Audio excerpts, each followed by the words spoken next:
a plan, Purvodaya, for all-round development of the eastern region of the country, covering Bihar, Jharkhand and other, to make these regions an engine to attain Vikasit Bharat. నేను గౌరవ సభ్యులను అడుగుతా ఉన్నాను. We have potential to become the greatest economic engine for this country. Why the central government is looking down? So ఈ విధంగా చెప్తా ఉన్నప్పుడు అధ్యక్ష మీరు ఒకసారి చూస్తే రోడ్ కనెక్టివిటీ ప్రాజెక్ట్స్ విషయంలో చెప్పారు, పవర్ ప్రాజెక్ట్స్ విషయంలో చెప్పారు, బీహార్ రాష్ట్రానికి సంబంధించి కొత్త ఎయిర్పోర్ట్లు, మెడికల్ కాలేజెస్, స్పోర్ట్స్ ఇన్ఫ్రాస్ట్రక్చర్కి సంబంధించి అటు బీహార్లో చెప్పారు. ఈరోజు మేము ఎందుకు చెప్తా ఉన్నామంటే హైదరాబాద్లో తప్ప విమానాశ్రయం అనేక సందర్భాల్లో ఈ రాష్ట్ర ప్రభుత్వం కోరినప్పటికీ కొత్త విమానాశ్రయాలకి పూర్తి స్థాయిలో పర్మిషన్ ఎందుకు ఇవ్వలేదు? హైదరాబాదులో ఉదాహరణకి ఆ విమానాశ్రయం ఏదో కారణం చేత ఒక గంటనో 2 గంటలో ఒక రోజు క్లోజ్ చేస్తే ఎంత ఇబ్బంది జరుగుతుందో మన రాష్ట్ర ప్రజలకు కానీ మన రాష్ట్రానికి వచ్చే ప్రజానికానికి కానీ. ఈరోజు ఇతర రాష్ట్రాలు చూడండి, ఆంధ్రప్రదేశ్ రాష్ట్రానికి సంబంధించి అనేక ఎయిర్పోర్ట్స్ ఉన్నాయి, కాదంటలేం. మనం చేసి ఉండొచ్చు, కొత్తగా వచ్చి చేసే ప్రయత్నంలో కూడా ప్రయత్నం చేస్తుండొచ్చు. ఈరోజు పూర్వోదయ అనే స్కీమ్లో మీరు బీహార్కు సంబంధించి లేకుంటే ఇటు ఆర్గనైజేషన్ ఏపీ రీఆర్గనైజేషన్ యాక్ట్ని అడ్డం పెట్టుకొని కేవలం ఒక రాష్ట్రానికే మేము మేలు చేస్తామనేది సరికాదని చెప్పడానికి ఈరోజు మనం ఈ వేదిక ద్వారా వారికి తెలియజేయడానికి ప్రయత్నం చేస్తా ఉన్నాం అధ్యక్ష. ఈరోజు ఏపీ రీఆర్గనైజేషన్ యాక్ట్ పారా 33లో కేంద్ర మంత్రివర్యులు నిర్మలా సీతారామన్ గారు చెప్పారు, ఫైనాన్షియల్ సపోర్టు దాదాపు 15,000 కోట్ల రూపాయలు చేస్తామని చెప్పారు.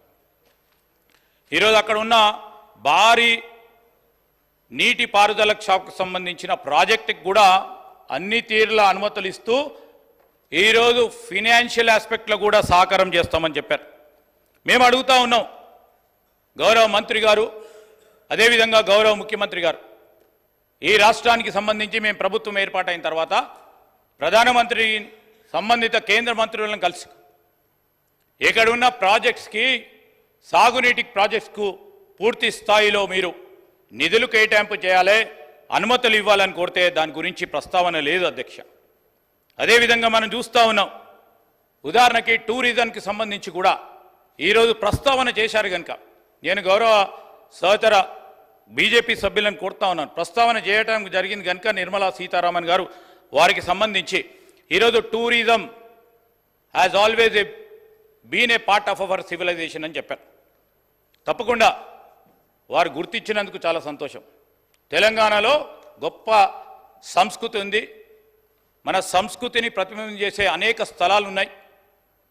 దాన్ని ఎందుకు విస్మరించారు? కేవలం బీహార్కు సంబంధించిన విష్ణుపాట్ టెంపుల్, మహాబోధి టెంపుల్, వీటన్నిటికీ ఇచ్చిన ప్రాధాన్యత మన రాష్ట్రానికి సంబంధించి ఇక్కడ కూడా ప్రపంచ స్థాయిలో ఎదిగే పిలిగ్రిమేజ్ సెంటర్స్ ఉన్నాయి, టూరిస్ట్ డెస్టినేషన్ సెంటర్ ఉన్నాయి. ఉదాహరణకి రామప్ప ఉంది. అదేవిధంగా ప్రధానంగా పిలిగ్రిమేజ్ సెంటర్కు సంబంధించి మా ప్రాంతంలో ఉన్న కాళేశ్వరమే కానీ, వేములవాడ కానీ, యాదగిరిగుట్టకు సంబంధించిన కొండగట్టుకు సంబంధించి భద్రాచలం ఆలయం, వీటన్నిటి విషయంలో ఒక ప్రస్తావన చేస్తే ఈ ప్రాంతం, ఈ ప్రజలకు సంబంధించిన ప్రగతిలో మేము కూడా భాగస్వాములం అవుతున్నామని వారు సంతోషించేవారు. కానీ ప్రస్తావన లేదు. వారు ప్రస్తావన చేయకుంటే ఈ ప్రస్తావన చేయకపోగలం అధ్యక్ష. అదేవిధంగా ఈరోజు మేము చెప్తా ఉన్నాం అధ్యక్ష, మేము ఏపీ రీఆర్గనైజేషన్ యాక్ట్కి సంబంధించి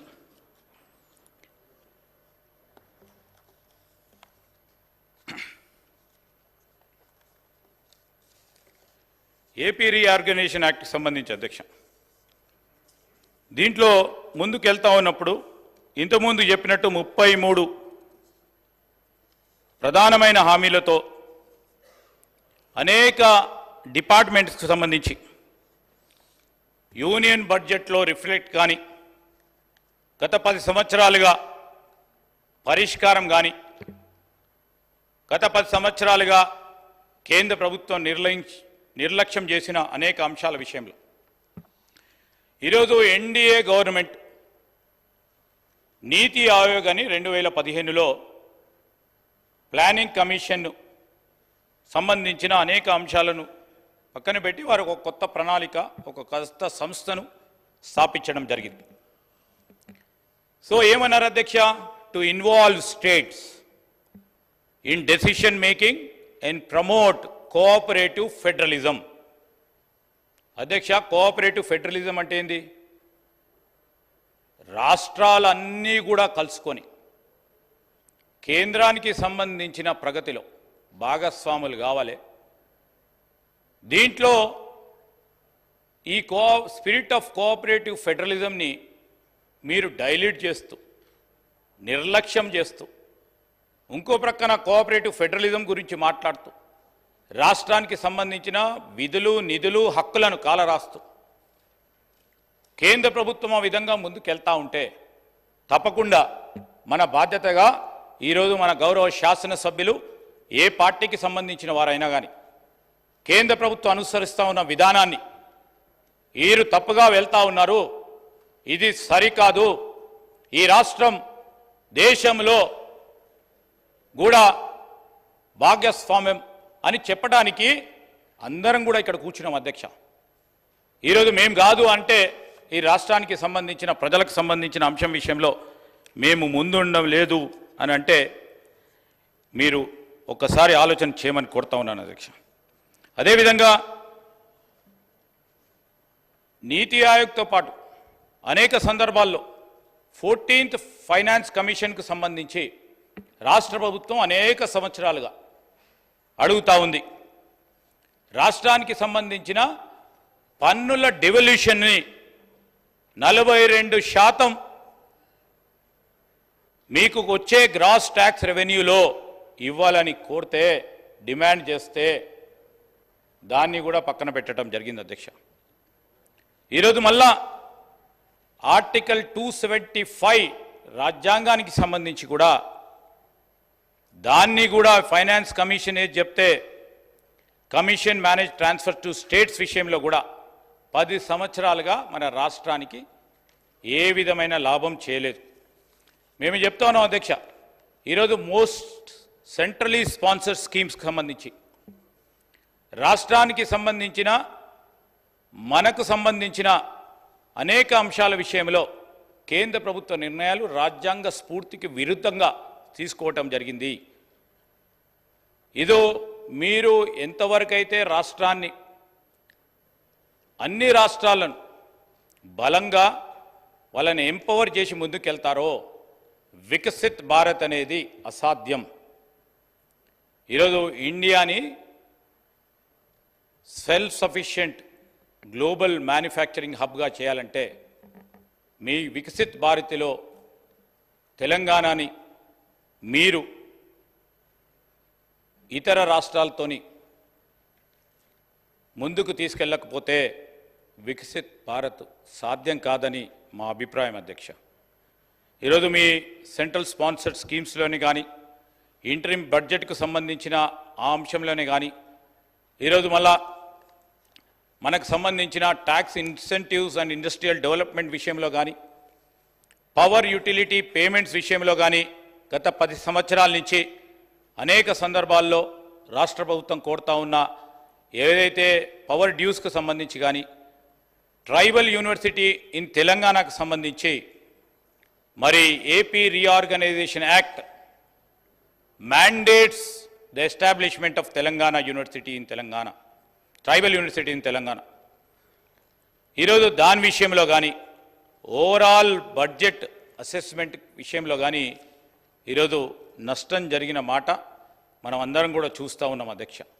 ఏపీ రీఆర్గనైజేషన్ యాక్ట్ 2014కు సంబంధించి ఈరోజు మనం ఏ విధంగానైతే ఆ యాక్ట్కు సంబంధించిన షెడ్యూల్స్ 9 and 10కు సంబంధించిన అంశాలు కానీ లేకుంటే సెక్షన్ 93 ఆఫ్ రీఆర్గనైజేషన్ యాక్ట్ కానీ, అదేవిధంగా division of organisations under schedule 9 and 10 విషయంలో కానీ,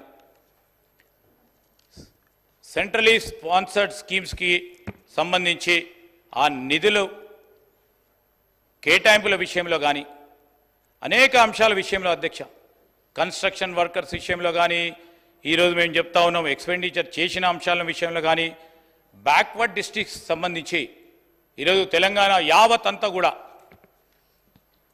మొత్తం కూడా ఆ బ్యాక్వర్డ్ డిస్ట్రిక్ట్స్లో పెట్టకుండా చాలా అనేక ప్రాంతాలు ఇతర రాష్ట్రాలకు సంబంధించి మరొక్కసారి బ్యాక్వర్డ్ డిస్ట్రిక్ట్స్లో వారు ప్రస్తావన చేయటం, నిర్మలా సీతారామన్ గారు ప్రస్తావన చేయటం, మన రాష్ట్రానికి సంబంధించి అనేక వెనుకబడిన జిల్లాలు ఉన్నాయి. ఇప్పటికి కూడా మనం ముందుకు తీసుకెళ్లాల్సిన అవసరం ఉంది, ప్రాధాన్యత ఉంది. ఆదిలాబాదే, భూపాల్పల్లి కావచ్చండి, ఈరోజు ఖమ్మం భద్రాచలం సంబంధించి కాదు, మహబూబ్ నగర్ కొన్ని ప్రాంతాలకు సంబంధించి ఈరోజు ఈ వెనుకబడిన జిల్లాలకు సంబంధించి స్పెసిఫైడ్గా మీరు మెన్షన్ చేయకపోవటం, అంతఃపూర్వకం ఉన్న వెనుకబడి జిల్లాలకు సంబంధించిన ఇన్స్టాల్మెంట్స్ 2019, 20, 21, 22, 23, 24 సంబంధించి ఇన్స్టాల్మెంట్స్ కూడా ఈరోజు వరకు కూడా రిలీజ్ కాకపోవటం చాలా బాధాకరం. ఈరోజు బ్యాక్వర్డ్ డిస్ట్రిక్ట్స్ డెవలప్మెంట్ గ్రాంట్ కింద రాబోయే 5 సంవత్సరాల కాలంలో కేంద్ర ప్రభుత్వం ఇచ్చే నిధులకు మనం నోచుకోకుండా పోతాం. ఆ ఫండ్లో ఈరోజు మనము మన జిల్లాలు, ఆ జిల్లాలకు సంబంధించిన ప్రజలకు సంబంధించిన సంక్షేమము అభివృద్ధి ఆలోచన చేయాలంటే ఆ బ్యాక్వర్డ్ డిస్ట్రిక్ట్ డెవలప్మెంట్ గ్రాంట్కి సంబంధించి ఆ స్పెసిఫైడ్గా జిల్లాలు ఆ హోం మంత్రిత్వ శాఖలో సంబంధించి స్పెసిఫైడ్గా మెన్షన్ చేయకపోతే దాంట్లో నిధులు రావు. దానివల్ల కూడా మనకే నష్టం జరుగుతుందని ఈ సందర్భంలో మేము సభా దృష్టికి తీసుకొస్తా ఉన్నాం అధ్యక్ష. ఈరోజు మేము కూడా చెప్తా ఉన్నాం, గౌరవ ముఖ్యమంత్రి గారు 26వ తారీఖు డిసెంబర్ 2023లో మరి he has requested for a release of amount 1800 crores. దాని విషయంలో ఇప్పటివరకు కూడా రిలీజ్ కాకపోవటం చాలా బాధాకరం, శోచనీయం. రెండో అంశానికి వస్తే ఈరోజు మనం వివిధ డిపార్ట్మెంట్లకు సంబంధించి ఉదాహరణకి issue of coal block allocation in Telangana, బొగ్గు గనులకు సంబంధించిన కేటాయింపు మన తెలంగాణ రాష్ట్రానికి సంబంధించి మరొక మారు ముఖ్యమంత్రి గారు 4 జూలై 2024లో ఈ కోల్ బ్లాక్ అలొకేషన్ విషయంలో ప్రధానమంత్రి గారు కానీ కలిశారు. దాంట్లో ఏం అడిగారు అధ్యక్ష? Allocation of Koyagudem block 3, Sathupalli block 3 ఇమీడియట్గా మన రాష్ట్రానికి సంబంధించిన మరి పవర్కు సంబంధించిన అవసరాలను తీర్చడానికి ఇది మాకు ప్రధానంగా ఇవ్వాలని, అదేవిధంగా PKOC2 dip side black Singareni కాలనీకి సంబంధించి గోదావరి వ్యాలీ కోల్ఫీల్డ్లో వీటన్నిటిని కూడా రాష్ట్ర ప్రభుత్వానికి, రాష్ట్ర ప్రభుత్వ పరంగా ఉన్న సింగరేణి కాలేజ్కి ఇవ్వాలని కూడా కోరటం జరిగింది అధ్యక్ష. ఇంకోటి వస్తే విద్య పరంగా మీరు ఇతర రాష్ట్రాలకు సంబంధించి అన్ని రాష్ట్రాల్లో మీరు ఇండియన్ ఇన్స్టిట్యూట్ ఆఫ్ మేనేజ్మెంట్ ప్రతి రాష్ట్రంలో ఇవ్వడం జరిగింది. ఎందుకు మా తెలంగాణ రాష్ట్రానికి సంబంధించిన విద్యార్థులకు మెరుగైన విద్యను మాకు అందుబాటులో ఉండాలి అని వారి ఆలోచన చేస్తే అనేక సందర్భాల్లో ప్రభుత్వం కోరినప్పటికీ ముఖ్యమంత్రి గారు అదే డిసెంబర్ 26వ తారీఖు నాడు మళ్ళీ అదే 2-3 అంటే మార్చి 2వ తారీఖు నాడు మళ్ళీ అదేవిధంగా జూలై 4వ తారీఖు నాడు తప్పకుండా ఇక్కడున్న విద్యార్థులు, తెలంగాణ రాష్ట్రానికి సంబంధించిన విద్యార్థులకు మరి మనకు ఒక ప్రెస్టీజియస్ మేనేజ్మెంట్ ఇన్స్టిట్యూట్ మన ప్రాంత వాసులకు కూడా విద్యా బోధన చేయడానికి కేంద్ర ప్రభుత్వం అవకాశం ఇవ్వాలని, IIM ఏర్పాటు చేయాలని కోరటం జరిగింది. ఆ ప్రస్తావన కూడా లేదు అధ్యక్ష. ఈరోజు ఎప్పుడు చూసినా విద్యకు సంబంధించి అనేక సందర్భాల్లో కోరినాం. జవహర్ నవోదయ విద్యాలయాలు, సైనిక్ విద్యాలయాలు, అదేవిధంగా కేంద్రీయ విద్యాలయాలు 10 సంవత్సరాల కాలం పాటు ఒక్క జవహర్లాల్ నవోదయ విద్యాలయం లేదు, ఒక్క సైనిక్ విద్యాలయం లేదు, ఒక్క కేంద్రీయ విద్యాలయాలు ఏర్పాటు చేయలేదు. ఈరోజు మేము చెప్తా ఉన్నాం ప్రత్యేకంగా కేంద్రీయ విద్యాలయాలు ఆ రోజు ఉమ్మడి ఆంధ్రప్రదేశ్ రాష్ట్రంలో మా పరంగా మేము పెట్టినప్పటికీ ఒక బాధ్యతగా ఆలోచన చేసి సమిష్టిగా దేశాన్ని అభివృద్ధి చేయాలని దాంట్లో ముందుకు వెళ్ళటం జరిగింది. మరొక ప్రత్యేకమైన ప్రస్తావన అనేక సందర్భాల్లో వారు కోరిండ్రు, ఇప్పుడు కూడా ప్రత్యేక ప్రస్తావన తీసుకొచ్చి ఈరోజు ఇన్ఫర్మేషన్ టెక్నాలజీ ఇన్వెస్ట్మెంట్ రీజన్కు సంబంధించి ఏదో విధంగా దీన్ని మరొక మారు ఆలోచన చేయమని ముఖ్యమంత్రి గారు కోరిండు.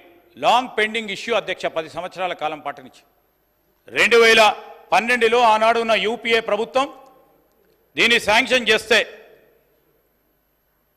దాన్ని ఆలస్యం చేసి ఈరోజు దాని గురించన్నా ప్రత్యేకంగా మూడోసారి ప్రధానమంత్రి అయిన మోడీ గారు తెలంగాణ రాష్ట్రానికి సంబంధించిన ప్రజానికం 8 మంది పార్లమెంట్ సభ్యులు గెలిచిన తర్వాత ఇంకేదైనా ఇస్తారు అని రాష్ట్ర ప్రజలు ఆలోచన చేశారు. ఐటీఐఆర్ని కూడా దీంట్లో ప్రస్తావన చేయలేదు.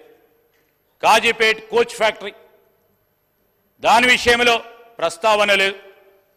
ఈరోజు గౌరవ ముఖ్యమంత్రి గారు, గౌరవంగా హౌసింగ్ మంత్రి గారు తెలంగాణ హౌసింగ్ కార్పొరేషన్కు సంబంధించి ప్రధానమంత్రిని కలుసుకొని ప్రధానమంత్రి ఆవాస్ యోజన కింద మీరు ప్రత్యేకంగా 2,70,000 హౌసెస్ని దాని కింద మీరు తీసుకోవాలన్నప్పుడు దాని గురించి మెన్షన్ లేదు. మరి అదేవిధంగా Indian institute of handloom technology గురించి మొన్న గౌరవ ముఖ్యమంత్రి గారు టెక్స్టైల్ కామర్స్ అండ్ ఇండస్ట్రీకి సంబంధించిన మంత్రి గారిని కోరి ఇండియన్ ఇన్స్టిట్యూట్ ఆఫ్ హ్యాండ్లూమ్ టెక్నాలజీని ఇవ్వాలంటే వారి స్పందన చూసి తప్పకుండా వస్తుందని ఆలోచన చేసినాం. దాంట్లో కూడా ఈరోజు ఈ బడ్జెట్ ప్రస్తావన లేకపోవటం. అదేవిధంగా ఈరోజు మేము ఇంతకుముందే చెప్పాము ఇండస్ట్రియల్ కారిడార్స్ ఇన్ తెలంగాణ విషయంలో మేము ఇంకో ముందుగా అడిగేసి సింగరేణి ప్రాంతానికి సంబంధించి సింగరేణి ఇండస్ట్రియల్ కారిడార్ సంబంధించి ప్రస్తావన కూడా వారు ముందుకు తీసుకురావడం జరిగింది. ఆ ప్రస్తావన కూడా లేదు. డిఫెన్స్ కారిడార్ విషయంలో కూడా ఈరోజు దాని గురించి కూడా మాట్లాడలేదు. బల్క్ డ్రగ్ పార్క్ అధ్యక్ష ఈరోజు మనందరికీ తెలుసు, పెద్దలందరికీ తెలుసు, ఇక్కడ హైదరాబాద్ అనేది it's a capital of pharma. Hyderabad is the pharma capital of the country. Bulk drug parks were sanctioned to Gujarat, Himachal Pradesh and Andhra Pradesh అధ్యక్ష. ఇక్కడ ఇంత బలమైన ఈకో సిస్టమ్ ఉంది ఫార్మాను డెవలప్ చేయడానికి. పెద్ద ఎత్తున ఈరోజు ఫార్మాను డెవలప్ చేయడానికి అవకాశం ఉంది. వనరులు ఉన్నాయి, మానవ వనరులు ఉన్నాయి. వాటన్నిటిని కూడా పక్కన పెట్టి ఈరోజు మనం ఐ కెన్ ఓన్లీ సే అధ్యక్ష, through this step of UN government it has adopted a motherly approach towards Telangana. India is losing an opportunity to become bulk drug powerhouse of the world. I can say that Adhyaksha, I'll stick to this. ఎందుకంటే ఇక్కడ bulk drug సంబంధించిన eco system ఎక్కడ కూడా ఇప్పటివరకు develop కాలేదు అధ్యక్ష. కొత్త రాష్ట్రాలు ఏర్పడ్డప్పుడు ఇదే విధమైన ప్రయత్నం చేసిన హిమాచల్ ప్రదేశ్ కానీ ఇతర రాష్ట్రాలు ఇదే విధంగా ప్రయత్నం చేసి ట్యాక్స్ ఇన్సెంటివ్స్ ఇచ్చి బల్క్ డ్రగ్ను పెద్ద ఎత్తున తీసుకెళ్దామని ప్రయత్నం చేస్తే ఆనాడు మన రాష్ట్రానికి సంబంధించిన పెద్ద పెద్ద పారిశ్రామికవేత్తలు అక్కడ ట్యాక్స్ ఇన్సెంటివ్స్ వస్తున్నాయని, రిబేట్స్ వస్తున్నాయని అక్కడికి వెళ్ళటం జరిగింది అధ్యక్ష. మళ్ళా తిరిగి ఇదే రాష్ట్రానికి ఇక్కడ ఒక బలమైన ఈకో సిస్టమ్ ఉంది బల్క్ డ్రగ్ తయారీ విషయంలో అని మళ్ళా తిరిగి ఇక్కడికే రావటం జరిగింది అధ్యక్ష. ఆ సందర్భంలో ఈ ప్రస్తావన చేయటం తద్వారా గౌరవ సభ్యులందరి అభిప్రాయం కేంద్ర ప్రభుత్వానికి తెలియజేయడానికి, మన మనోభావాలను తెలియజేయడానికి, ఇక్కడ ప్రజలకు కావాల్సిన అవసరాలు ఇప్పటికైనా 10 సంవత్సరాల తర్వాత కేంద్ర ప్రభుత్వంకి తెలియజేయాలనే అంశం విషయంలో ఈరోజు చర్చకు దారితీసే అవకాశం వచ్చింది అధ్యక్ష. మెడికల్ డివైజెస్ పార్క్ విషయంలో ఈరోజు మేము మెడికల్ డివైజెస్ పార్క్ సంబంధించి ఇంకా పెద్ద ఎత్తున ముందుకు తీసుకెళ్లాలని ప్రస్తావన తీసుకొచ్చాము. ఎందుకంటే ఇక్కడ మరొకసారి ఒక బెస్ట్ ఈకో సిస్టమ్ ఉంది. ఇక్కడ mega textile park in Warangal, ఈరోజు greenfield mega textile park PM Mitra scheme కింద ఆ రోజు చేస్తే దాన్ని గ్రీన్ ఫీల్డ్ నుంచి బ్రౌన్ ఫీల్డ్కి, అంటే 500 కోట్ల రూపాయలు వచ్చేది 200 కోట్ల రూపాయలు వచ్చే బ్రౌన్ ఫీల్డ్గా గుర్తించి ఇప్పటివరకు కూడా ఆ నిధులు రిలీజ్ కాలేదు అధ్యక్ష. ఈరోజు మేము అడిగాం, ముఖ్యమంత్రి గారు పోయి అడిగారు, మీరు దీన్ని రీక్లాసిఫై చేయండి, రీక్లాసిఫై చేసి బ్రౌన్ ఫీల్డ్ ఇది కాదు ఇది గ్రీన్ ఫీల్డ్గా మీరు గుర్తించాలని కోరటం జరిగింది. అదేవిధంగా నేషనల్ ఇన్స్టిట్యూట్ ఆఫ్ డిజైన్కి సంబంధించి ఆ రోజు 2013లో అప్పుడున్న మా యూపీఏ ప్రభుత్వం శంకుస్థాపన చేస్తే దాన్ని నేషనల్ ఈరోజు ఇన్స్టిట్యూట్ ఆఫ్ డిజైన్ని ఆంధ్రప్రదేశ్ రాష్ట్రానికి షిఫ్ట్ చేయడం జరిగింది. మెగా లెదర్ పార్క్స్ విషయంలో కానీ, అదేవిధంగా మరి health medical and family welfare డిపార్ట్మెంట్కి సంబంధించి ఎన్హెచ్ఎం గ్రాంట్కి సంబంధించి కానీ వాటి విషయంలో ప్రస్తావన తీసుకొచ్చి ముఖ్యమంత్రి గారు, సంబంధిత మంత్రి మా ఆరోగ్య శాఖ మంత్రి గారు మార్చిలో మరి ఆ సంబంధిత మంత్రివర్యులకు ఈ నేషనల్ హెల్త్ మిషన్కు సంబంధించి పెండింగ్ గ్రాంట్ విషయంలో వారి ప్రస్తావన తీసుకొస్తే ఇప్పటివరకు కూడా రిలీజ్ కాలేదు అధ్యక్ష. దీనికి సంబంధించే ఫైనాన్స్ కమిషన్ రిలీజ్ చేయాల్సిన 160 కోట్ల రూపాయలు కూడా రిలీజ్ కాకపోవటం చాలా దురదృష్టకరం, బాధకరం. అదేవిధంగా హార్టికల్చర్కి వచ్చే వరకు ఐసీఏఆర్ కింద ఫండ్స్ వస్తే హార్టికల్చర్ యూనివర్సిటీ ములుగ్గులో పెట్టాలని ఆలోచన చేస్తే అదే విశ్వవిద్యాలయం సంబంధించి ఐసీఏఆర్ని మీరు వెంటనే రిలీజ్ చేయండి, 65 కోట్ల రూపాయలు కన్స్ట్రక్షన్ చేయాలి. గర్ల్స్ బాయ్స్ హాస్టల్ విషయంలో అండర్ గ్రాడ్యుయేట్ స్టూడెంట్స్ ఉంటారు ఇక్కడ, కానీ ఇప్పటివరకు కూడా దాని విషయంలో ఇప్పటివరకు కూడా నిధులు రాకపోవటం. అదేవిధంగా ట్రైబల్ వెల్ఫేర్కి సంబంధించి కూడా ఇప్పటివరకు కూడా కోర్టు పరంగా కోర్టు కేసు డిస్పోజల్ చేస్తూ గౌరవ న్యాయస్థానాలు ఆదేశించినప్పటికీ ఇప్పటివరకు కూడా పెండింగ్ కేసులను కూడా వాటిని పరిష్కారం చేయకపోవటం కేంద్ర ప్రభుత్వం ఉదాసీనతను మన రాష్ట్రం విషయంలో, రాష్ట్ర ప్రజల విషయంలో స్పష్టంగా కనబడతా ఉంది. నేషనల్ హైవేస్ని దాదాపు 16 నేషనల్ హైవేస్ జాతీయ రహదారులను గౌరవ ముఖ్యమంత్రి గారు, అదేవిధంగా మా గౌరవ రోడ్డు భవనాల శాఖ మంత్రి గారు ఒక్కసారి కాదు, వారు 3 సార్లు ప్రధానమంత్రిని కలిస్తే వారు ఒక 10 మార్లు సంబంధిత మంత్రి గారిని కూడా కలిశారు. ఏమని అడుగుతా ఉన్నాము, ఈరోజు అక్కడ ఉన్న కారిడార్స్ని డెవలప్ చేద్దాం, పిలిగ్రిమేజ్ టూరిజంని డెవలప్ చేద్దాం, పిలిగ్రిమేజ్ సెంటర్స్ని డెవలప్ చేద్దాం, నేబరింగ్ స్టేట్స్ పక్క రాష్ట్రాలకు అనుసంధానం అయ్యే విధంగా గొప్ప రహదారులను మనం చేపిద్దాం. దానికి సంబంధించిన ప్రపోజల్స్ సంబంధిత మంత్రివర్యులకు గౌరవ ప్రధానమంత్రికి మీరు వెంటనే శాంక్షన్ చేపించి కోరితే ఇంకా కూడా పెండింగ్లో ఉన్నది 1, 2, 3 ఈరోజు కేంద్ర ప్రభుత్వం ప్రవేశపెట్టిన బడ్జెట్లో కనీసం దీనికి మేము సహకరిస్తామని ముందుకొస్తే సంతోషపడేవారు. ఈరోజు మీ అందరూ కూడా చూస్తూ ఉన్నారు. దాంట్లో భాగంగానే హైదరాబాద్ కల్వకుర్తి నేషనల్ హైవే 765 విషయంలో కానీ ఇంకా కూడా పెండింగ్లో ఉంది అధ్యక్ష. అదేవిధంగా నగర్ 1 యోజన కింద ఏదైతే ఫారెస్ట్ డిపార్ట్మెంట్కి సంబంధించిన అంశం ఉందో దానికి సంబంధించి వచ్చే నిధులు కూడా ఇప్పటివరకు రిలీజ్ కాకపోవటం, శాంక్షన్ చేయకపోవటం కూడా దురదృష్టకరం.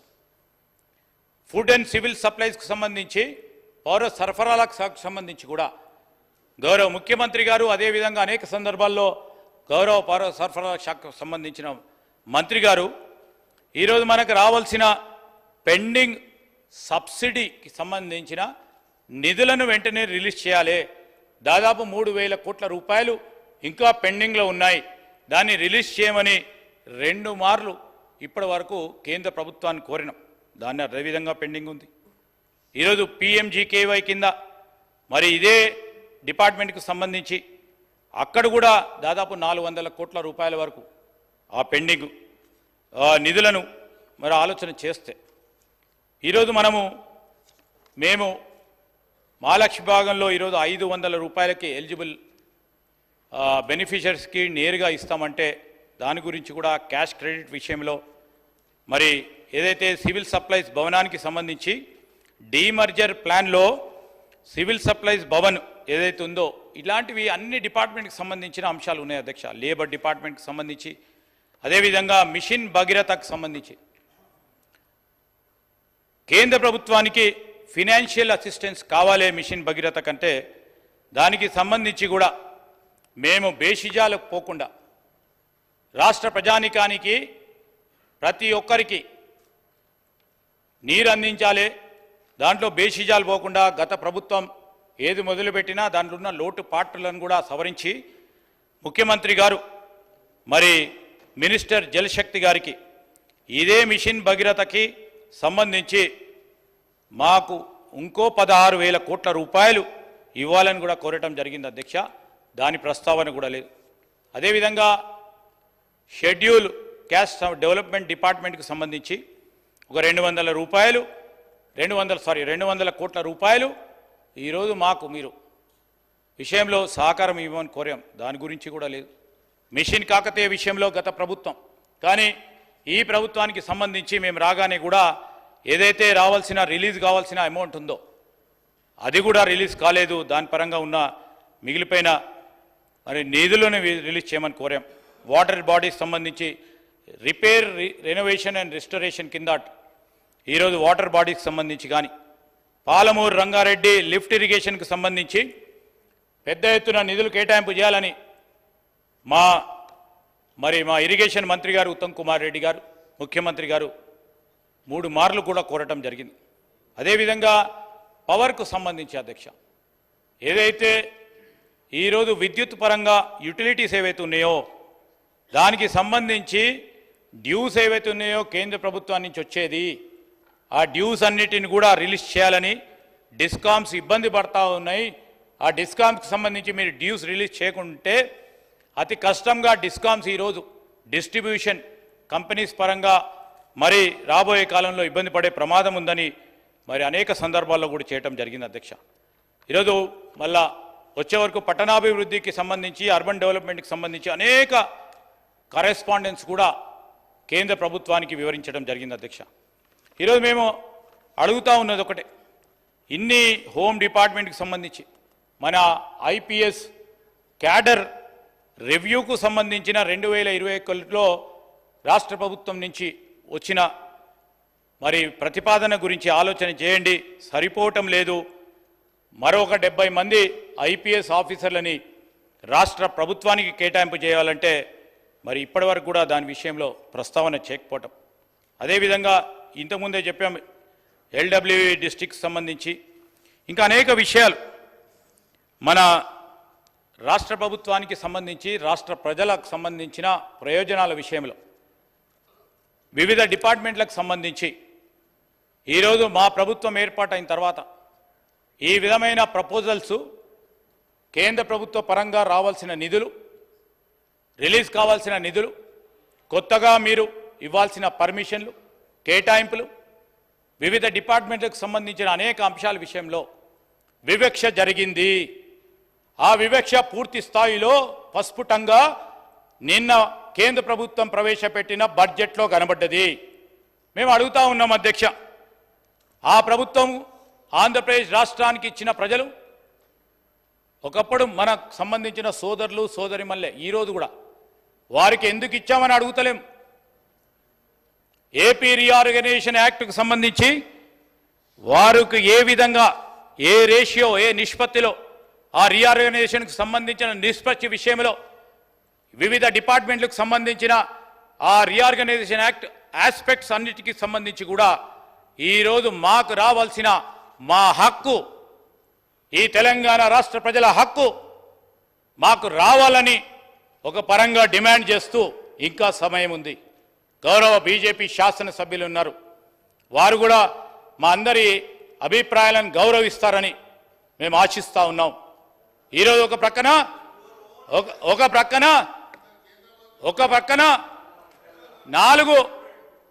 ప్రక్కన నలుగురు పార్లమెంటు సభ్యులను ఆంధ్రప్రదేశ్ రాష్ట్రం బీజేపీ నుంచి అక్కడికి వెళ్తే ఇంత పెద్ద ఎత్తున సాధించినారు. ముగ్గురే 8 మందిని ఇచ్చిన మన తెలంగాణ రాష్ట్ర ప్రజలు మీకు. దాంట్లో 2 గౌరవ మంత్రులు. మీకు బాధ్యత ఉందని మేము తెలియజేయడానికి,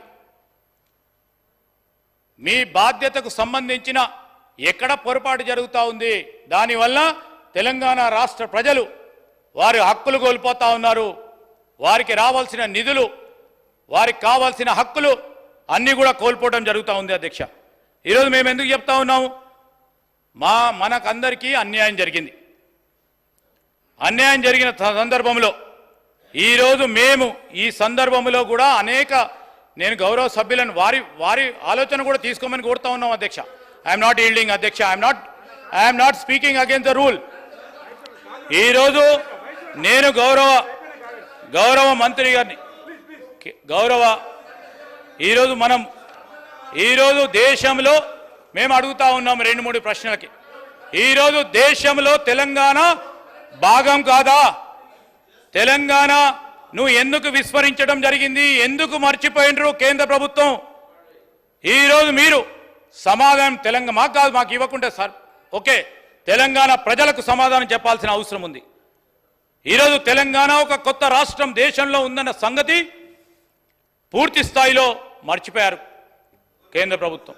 అందుకోసమే బడ్జెట్లో మొండి చేయి చూపెట్టినట్టు స్పష్టంగా కనబడతా ఉంది. ఈరోజు industrial park, my dear good friend, they have declared 1 industrial corridor. That corridor which doesn't fetch even 1 kilometer of the corridor which is in Telangana.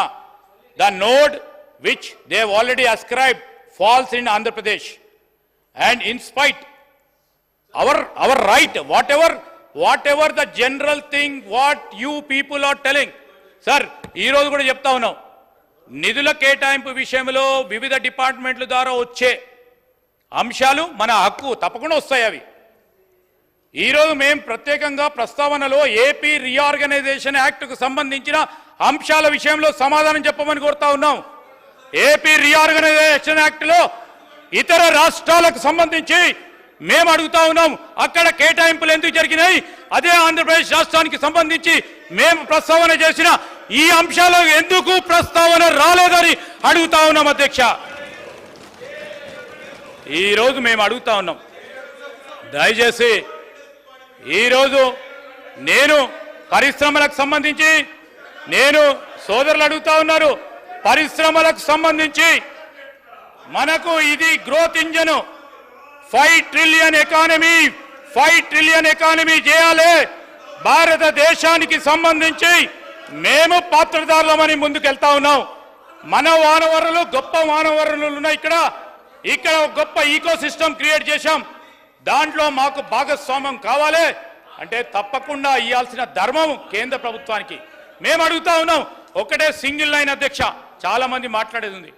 మేము ఈరోజు గౌరవ సభ్యులను అడుగుతా ఉన్నాం, సరే నేనేదైతే ఒకవేళ సత్యదూరమైన మాటలు మాట్లాడితే తెలంగాణ ప్రజలకు సంబంధించి వారికి నష్టం కాకూడదు, రాబోయే కాలంలో నష్టం కూడా కాదు. కానీ ఒకటే ప్రశ్న సూటిగా, ఆంధ్రప్రదేశ్ రీఆర్గనైజేషన్ యాక్ట్ 2014 పరంగా ఇచ్చే ఈరోజు మేము చెప్తా ఉన్నాం. అధ్యక్ష, దే హావ్ మెన్షన్డ్, ఈరోజు మీరు చూస్తే బడ్జెట్ స్పీచ్లో వారు స్పెసిఫిక్గా నేను అడగపోతూ ఉంటాయి. అధ్యక్ష, నార్మల్ కోర్స్ ఆఫ్ స్పీచ్లో సమావేశం ఈరోజు మేము అడుగుతా ఉన్నాం. అధ్యక్ష, ఈరోజు స్పెసిఫిక్గా సార్, ఈరోజు స్పెసిఫిక్గా దీంట్లో రీఆర్గనైజేషన్, ఏపీ రీఆర్గనైజేషన్ యాక్ట్ అని సబ్ హెడ్డింగ్ ఉంది. అధ్యక్ష, దాని పరంగానే మేము అడుగుతా ఉన్నాం తప్ప ఇంకోటి లేదు. మీకు వద్దంటే చెప్పండి. తెలంగాణ రాష్ట్ర ప్రజలకు సంబంధించిన ఈ విభజన చట్టానికి సంబంధించిన అంశాల విషయంలో కేంద్ర ప్రభుత్వం నుంచి మాకు ఏది వద్దంటే మీ అభిప్రాయం అది. మేము అడుగుతా ఉన్నాం. మా అభిప్రాయం ఇది.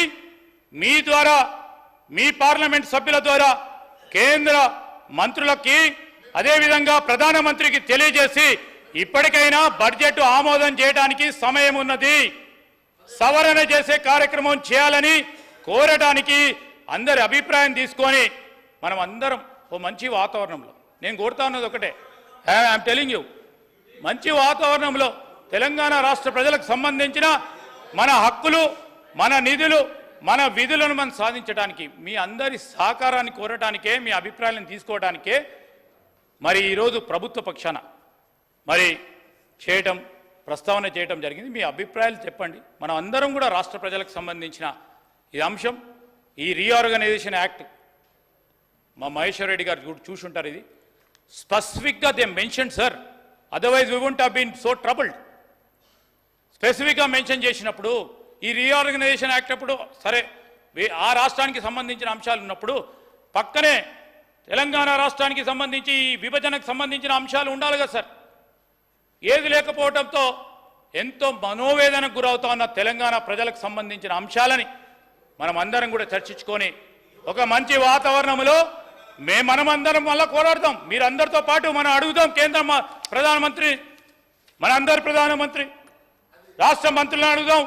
అన్నీ కూడా తీసుకొచ్చి మీ సహకారాన్ని కూడా కోరుతూ నాకు ఈ అవకాశం ఇచ్చిన శాసనసభాపతి గారికి కృతజ్ఞతలు తెలియజేస్తాను. శ్రీ కేటీ రామారావు గారు.